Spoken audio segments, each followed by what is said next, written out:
오늘 이 아침에 우리에게 주시는 말씀은 요한계시록 14장 13절 말씀입니다. 요한계시록 14장 13절 말씀입니다. 또 내가 들으니 하늘에서 음성이 나서 이르되 기록하라. 지금 이후로 주 안에서 죽은 자들이 복이 있도다 하시매 성령이 이르시되 그러하다 그들이 수고를 그치고 쉬리니 이는 그들이 행한 일이 따름이라 하시더라. 아멘.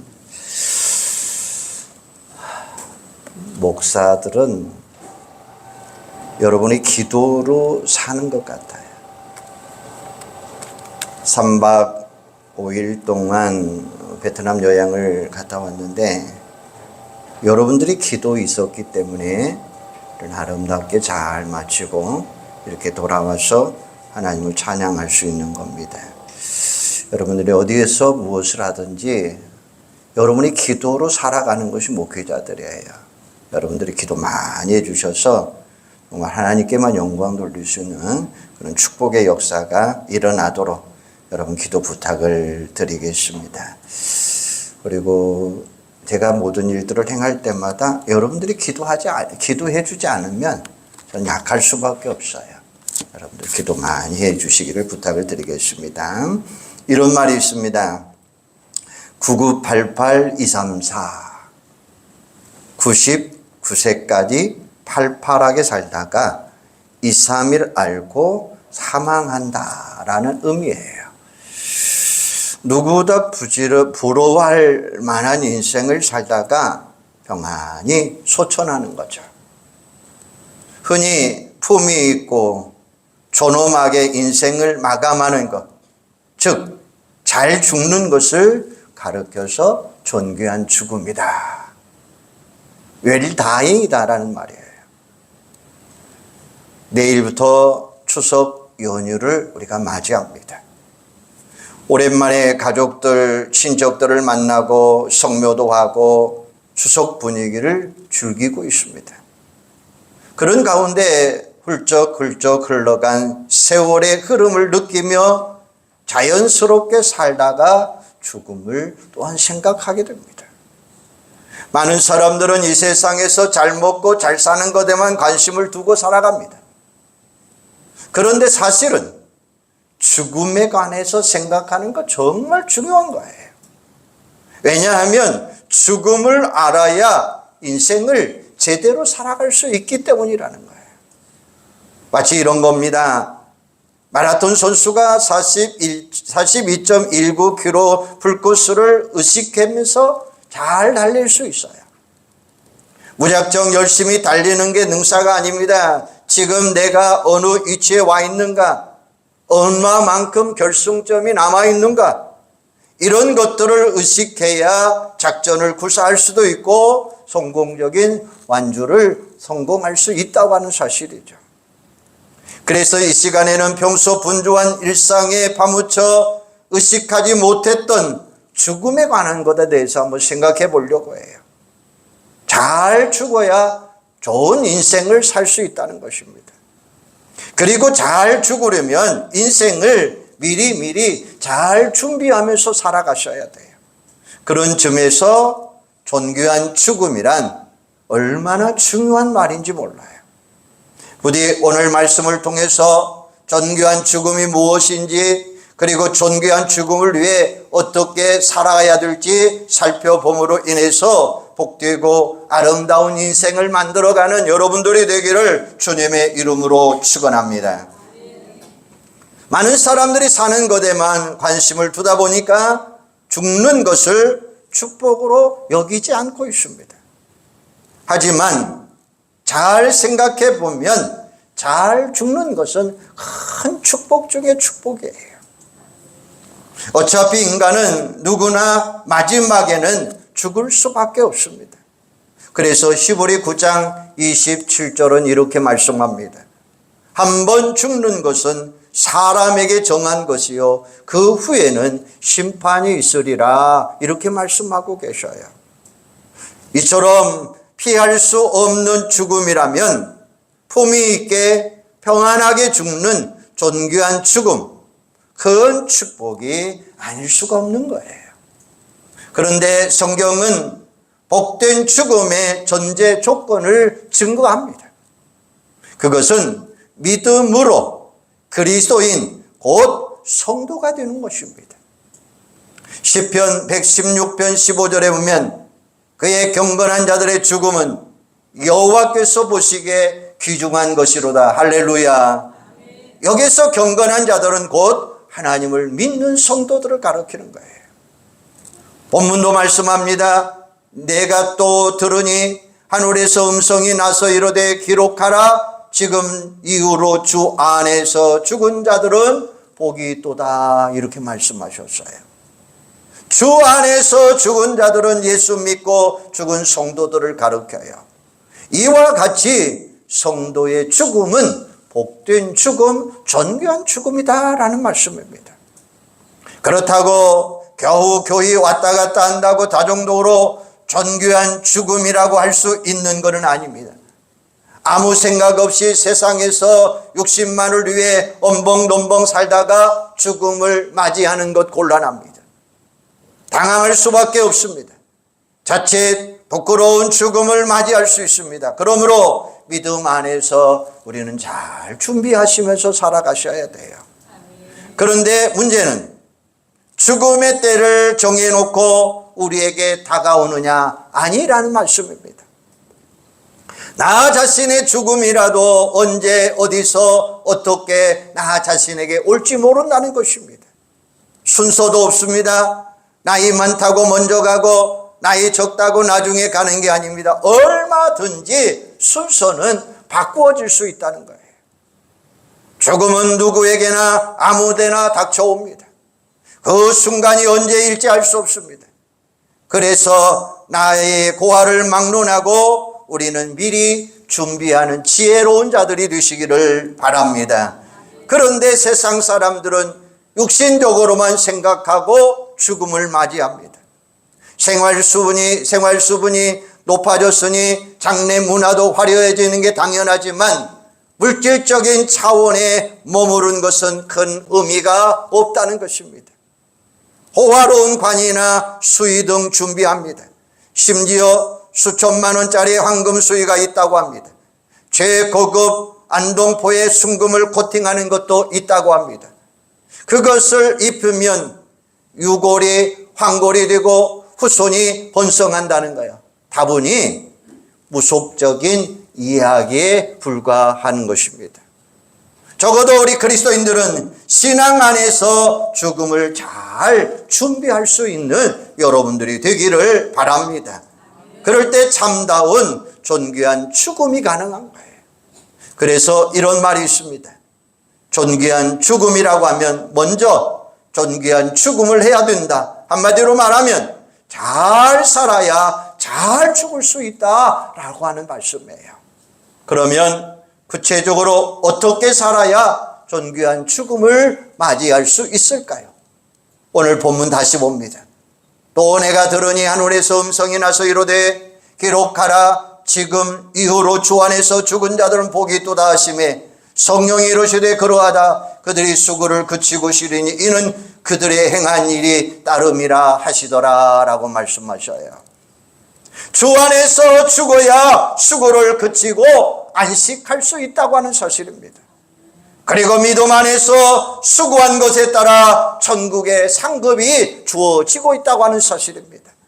이 말씀을 기준으로 하면 우리가 평소에 어떤 삶을 살아가야 될까요? 저는 세 가지를 말씀을 드리고 싶어요. 첫째는 구원의 확신, 두 번째는 사랑의 실천, 세 번째는 사명과 충성을 다하는 것입니다.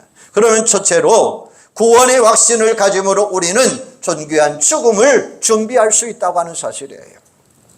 성경은 모든 인간이 죄와 사망으로 구원받아야 될 것을 증거하고 있습니다. 죄의 삭선 사망이지만 예수님의 십자가 대속을 믿으면 구원받고 영생 얻을 수 있다고 하는 말씀입니다. 요한복음 5장 24절에 보면 내가 진실로 진실로 너에게 이르노니 내 말을 듣고 또 나 보내신 이를 믿는 자들은 영생을 얻었고 심판에 이르지 아니하나니 사망에서 생명으로 옮겨졌느니라. 할렐루야. 가장 지혜로운 인생은 내세를 위해 보험을 들어가는 사람들입니다. 비유로 말하면 천국 영생보험입니다. 보장 100%입니다. 하나님이 살아계심과 그 아들 예수 그리스도의 십자가의 대속을 믿으면 심판받지 아니하고 영생을 믿는 사망에서 생명으로 옮겨지는 그런 축복의 역사가 일어날 수 있다고 하는 사실입니다. 이 영생은 죽음 이후 천국 가서 물론이고 이 세상 살아갈 동안 우리에게 놀라운 은혜의 시작이라고 하는 말씀이에요. 요한복음 4장에 보면 예수님이 여행 중에 수가성 우물가에서 사마리아 여인을 만나게 됩니다. 그녀는 결혼에 여러 번 실패했고 인생을 망가진 상태로 지내가고 있습니다. 동네 창피에서 사람들이 나오지 않는 한낮 정오에 우물가로 나왔다가 예수님과 마주칩니다. 그 여인의 사정을 훤히 알아보신 예수님은 이렇게 말씀하십니다. 요한복음 4장 13절에 보면 예수께서 대답하여 이르시되 이 물을 마시는 자마다 다시 목마르니와 내가 주는 물을 마시는 자는 영원히 목마르지 아니하리니 내가 주는 물은 그 속에서 영생하도록 솟아나는 샘물이 되리라 라고 말씀하셔요. 육신을 위해 물을 마셔도 영혼의 갈증은 해결하지 못한다는 사실을 지적하고 계시는 거예요. 영생은 샘물처럼 영혼 속에서 계속해서 영혼을 적셔가고 있습니다. 그 샘물은 천국에서 흘러나오는 영생수입니다. 예수를 믿으면 그 영생수를 우리는 미리 마시면서 살아갈 수 있는 거예요. 사마리아 여인은 예수님의 말씀을 들으면서 믿음이 생겼고 즉시 영생수를 체험하게 되었다는 사실이죠. 우리도 마찬가지입니다. 믿음 즉시 체험입니다. 이 세상 살아갈 동안 계속 기쁨을 맛보면서 살아갑니다. 물론 육신의 한계와 외적인 고난으로 제한될 수도 있습니다. 그러다가 장차 천국에 가면 영생수를 영원토록 마음껏 만직하게 될 것입니다. 그래서 요한계시록 22장 2절에 보면 또 그가 수정같이 맑은 생명수의 강을 내게 보리니 하나님과 어린 양의 보좌로부터 나와서 길 가운데 흐르더라. 강 좌우에 생명나무가 있어 12가지 열매를 맺되 달마다 그 열매를 맺고 그 잎사귀마다 마르지 아니하는 만국을 치료하는 역사가 있더라. 이렇게 말씀하고 계셔요. 인간의 언어적인 한계로 이 정도로 묘사한 것이지 실제로 천국에서 누릴 영생은 그 이상이다라는 말씀입니다. 그런데 적지 않은 그리스도인들이 구원과 영생 그리고 천국의 확신이 견고하지 못해서 흔들리는 사람도 많이 있는 것을 볼 수 있어요. 예를 들어 볼까요? 실례지만 오늘 밤 죽음을 맞이한다면 천국 들어갈 수 있는 자신 있는 분 크게 한번 아멘 해보시기를 바랍니다.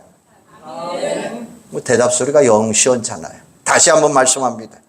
오늘 여러분들이 죽음을 맞이한다면 천국 들어갈 수 있는 확신이 있다면 크게 한번 아멘 해보시기를 바랍니다. 머뭇거리지 마시기를 바랍니다. 심지어 이렇게 대답하는 경우도 있어요.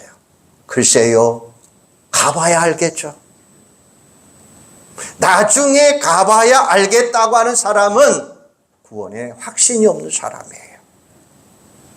예수님이 나를 위하여 십자가에 죽으셨다가 나를 위하여 부활하신 나의 주님을 믿으면 우리는 저절로 천국 갈 줄로 믿습니다. 정확하게 말하면 내가 스스로 들어가는 것이 아니라 예수님이 나를 인도해 주시는 줄로 믿으시기를 바랍니다. 요한복음 14장 6절에 보면 예수께서 가라사대 내가 곧 길이요 진리요 생명이니 나로 말미암지 않고는 아버지께로 올 자가 없느니라 이렇게 말씀하고 계시는 거예요. 예수님은 길이요 진리요 생명이라고 말씀하셨어요. 그러니까 하나님께로 나가는 그리고 천국 들어가는 유일한 길이 바로 누구인가요? 예수 그리스도라고 하는 사실입니다. 사랑하는 여러분, 여러분 어떻습니까? 예수를 나의 구주로 믿고 주님을 여러분의 마음속에 믿으며 영접하면서 살아가고 계십니까? 지금 예수님이 성령을 통해서 여러분의 마음속에 와 계심을 믿으십니까? 그러면 예수님과 함께 이 세상에서 영생의 기쁨을 누리다가 언젠가 하나님의 부르심을 받을 때에 당당히 천국에 들어갈 줄로 믿습니다. 부디 이와 같은 구원의 확신을 가지고 늘 승리하면서 존귀한 죽음을 맞이하는 여러분들이 되기를 주님의 이름으로 축원합니다. 두 번째는 평소에 사랑을 실천함으로 우리는 존귀한 죽음을 준비할 수 있는 거예요. 한번 가정에서 여러분 한번 생각해 보세요. 우리에게 1년밖에 인생이 남지 않았다면 과연 여러분은 무엇을 하겠습니까? 가장 소중한 것이 무엇입니까? 돈 버는 것입니까? 출세하는 것입니까? 아니죠. 그것은 바로 사랑이라고 하는 말씀이에요. 샘물 호스피스 원주역 목사님이 이런 간증을 했습니다. 한 남자분이 식도에 통증이 있어서 진료를 받았습니다. 대수롭지 않은 줄 알았는데 뜻밖의 식도암이라고 하는 진단을 받게 됩니다. 그는 투병 중에 이렇게 고백합니다. 나는 30년 동안 여행도 다니지 못했습니다. 사업만 열심히 했습니다. 내 아내는 여권조차 없습니다. 나를 간병하기 위해 침대 옆에서 쪽잠을 자는 아내를 볼 때마다 마음이 미워졌습니다. 내가 없으면 어떻게 하나? 이 사람이 아프면 누가 간병할까? 그러나 꿋꿋하게 일어날 것입니다. 미안하게 한이 없습니다. 결혼 후에 평생 동안 아내에게 호칭은 우리 애들 엄마, 기꺼이 당신이라고 불렀는데 이제 꼭 한번 불러보고 싶은 말이 있습니다. 여보, 내 곁에 있어줘서 고마워요. 나를 지켜주고 우리 두 딸을 지켜줘서 결혼시키고 행복한 가정을 이루게 해주셔서 진심으로 고마워요. 아프기 전에 이번 일만 끝나면 해외여행 다녀오자고 애들 둘 출가시켰으니 둘 홀가분하게 여행하고 봉사활동하고 했는데 수포로 돌아가게 돼서 미안해요, 사랑해요, 여보라는 글이었습니다. 평소에 사람들에게 표현하며 살았더라면 얼마나 좋을까? 사랑하는 사람과 시간을 많이 보냈더라면 얼마나 좋을까? 아쉽죠? 그렇게 늦게나마 사랑을 표현할 수 있었으니 다행이다라는 말입니다. 우리가 육신을 갖고 있기 때문에 당연히 우리가 무엇을 먹을까, 마실까, 입을까 하며 살아갈 수밖에 없습니다. 하지만 이 세상에서 천년 만년 사는 게 아니지만 육신을 위해 살되 영원한 가치를 놓치지 않도록 균형 잡힌 삶을 사는 우리 성도들이 되시기를 바랍니다. 흔히 사랑장 하면 고린도전서 13장을 이야기합니다. 그 무엇보다도 사랑의 최고의 가치를 노래하고 있는 장, 바로 고린도전서 13장입니다. 믿음, 소망, 사랑, 이 세 가지는 항상 있을 것인데 그 중에 제일은 사랑이라고 13절은 말씀하고 있어요. 믿음, 소망, 사랑은 기독교의 덕목입니다. 믿음이 얼마나 귀합니까? 천국 가기 위해 꼭 필요합니다. 그런데 천국에 들어가면 필요가 없습니다. 믿음은 보이지 않는 것을 마음으로 바라보시는 건데 천국에 들어가면 하나님 믿고 예수 만나고 천국의 영광을 다 돌릴 테니까 더 이상 필요 없습니다. 소망은 미래의 것을 바라보는 것입니다. 미래의 천국에 들어가면 모든 게 현실이 될 터인데 소망도 필요 없습니다. 오직 사랑만이 이 세상에서도 천국에서도 영원히 최고의 가치를 누리며 살아가는 게 바로 사랑이라고 하는 말씀이에요. 그러므로 우리는 평범한 일상생활 속에서 가족과 성도들 그리고 이웃들 하나님을 사랑하며 열심히 나누는 삶을 살아가는 여러분들이 되시기를 바랍니다. 그 사랑의 추억 남은 생애 속에서 저 천국 세세토록 누릴 수 있는 게 바로 사랑이라고 하는 말씀이에요. 우리가 일생생을 소중히 여기며 주위 사람들과 열심히 사랑을 나누며 살아갈 수 있다고 하는 사실입니다. 그래서 언제 죽음이 닥쳐와도 사랑의 추억을 안고 천국 들어가는 존귀한 죽음을 맞이하는 여러분들이 되기를 주님의 이름으로 축복합니다. 세 번째는 사명에 충성함으로 우리는 존귀한 죽음을 준비할 수 있다고 하는 사실이에요. 우리가 예수 믿고 구원받았으면 언제라도 천국 갈 수 있다고 하는 거죠. 물론 예수 믿고부터 내 마음속에 영생의 기쁨이 샘물처럼 솟아나지만 이 세상에서는 외적인 조건들 때문에 제한되어 있습니다. 천국에 들어가야 완전한 기쁨을 누리게 될 것입니다. 우리가 육신 갖고 이 세상에서 살아가고 정말 천국 영광 기쁨을 안다면 한시도 이 세상에 남아 있으려고 하지 않을 것입니다. 그런 사실을 하나님이 잘 아시기 때문에 우리에게 천국을 미리미리 보여주지 않는 거예요.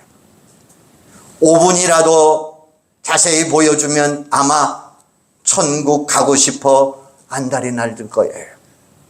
그러면 왜 하나님이 우리를 구원해 놓고 천국을 자세히 보여주지 아니하고 여전히 이 세상에 남겨두고 계실까요?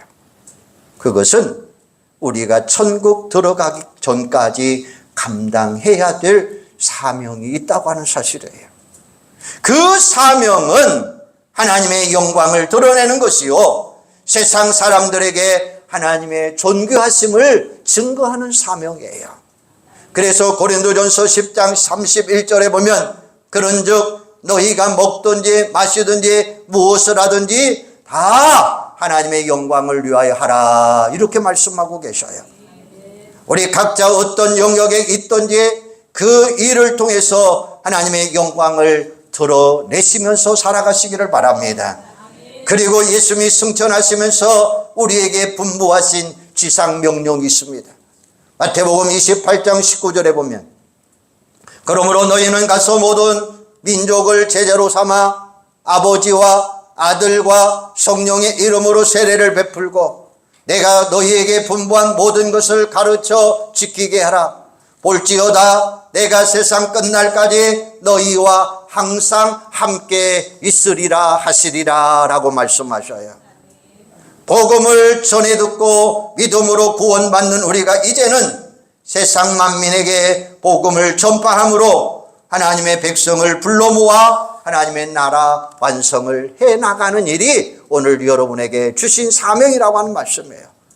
이와 같이 복음의 사명이 소중함을 알기에 그리고 사명에 충성하면 천국 상급이 우리에게 주어져 있다고 하는 사실입니다. 영광의 면류관, 썩지 않는 면류관, 의의 면류관이 여러분에게 주어지는 줄로 믿습니다. 그래서 디모데후서 4장 7절에 보면 나는 선한 싸움을 싸우고 나의 달려갈 길을 마치고 믿음을 지켰으니 이제후로는 나를 위하여 의의 면류관이 예비되었으므로 주 곧 의로우신 재판장이 그날에 내게 주실 것이며 내게만 아니라 주의 나타나심을 사모하는 모든 자에게니라 라고 말씀하셔요. 사명에 충성한 성도들에게 주어지는 천국 상급을 우리에게 말씀하고 있는 것입니다. 어느 선교사님의 이야기입니다. 그분은 의사이면서 평신도 선교사였습니다. 의사 일을 보면서 기회가 있는 대로 열심히 복음을 전파했습니다. 그렇게 하게 된 계기가 있습니다. 그의 아들이 병에 걸려 20대 꽃다운 나이에 세상을 떠났습니다. 보통 부모들은 다 그렇지만 특히 의사로서 아들의 병을 고쳐주지 못하니까 얼마나 기가 막힙니까? 그런데 그 아들이 이렇게 유언을 남기고 천국에 갑니다. 아빠, 천국에서 만나요. 이제 바쁘게 돈만 벌지 말고 선교하세요 라는 말이었습니다. 그 전에도 신앙생활 잘했지만 그 말을 듣고 천국의 확신이 견고해졌고 인생의 목적이 이 선교사님이 완전히 달라져요. 매년 아들이 생일이 들어있는 가을이 되면 아들이 더욱더 그리워진답니다. 아들이 살아있다면 지금쯤 손주를 안고 있을 텐데 하는 상상도 하게 됩니다. 하지만 현실을 깨닫고 또다시 눈물을 흘리며 아들이 남긴 유언을 실천하기 위해 복음 전파에 사명하며 충성을 다합니다. 마치 천국 가서 주님으로부터 면류관 받을 때에 그 앞에서 아들이 손뼉 칠 것을 기뻐하며 열심히 충성 다한 사명자가 되었다는 것이에요. 부디 여러분도 사명에 충성하다가 언제라도 주님 부르시면 당당히 천국 들어가 천국 상급을 누릴 수 있는 우리 성도들이 꼭 되시기를 주님의 이름으로 소원합니다. 우리가 존귀한 죽음에 관해 언급할 때 또 하나 빼놓지 말아야 될 것이 있습니다. 그것은 편안한 임종이에요. 즉 존귀한 죽음을 위한 기도하시기를 바랍니다. 우리나라가 고령 사회가 되다 보면서 수명이 점점 길어지고 있습니다. 나쁠 건 없지만 한편 염려스러운 것도 있어요. 고통의 시간이 길어지지 않을까? 그리고 마지막 고통스러운 임종이 되지 않을까?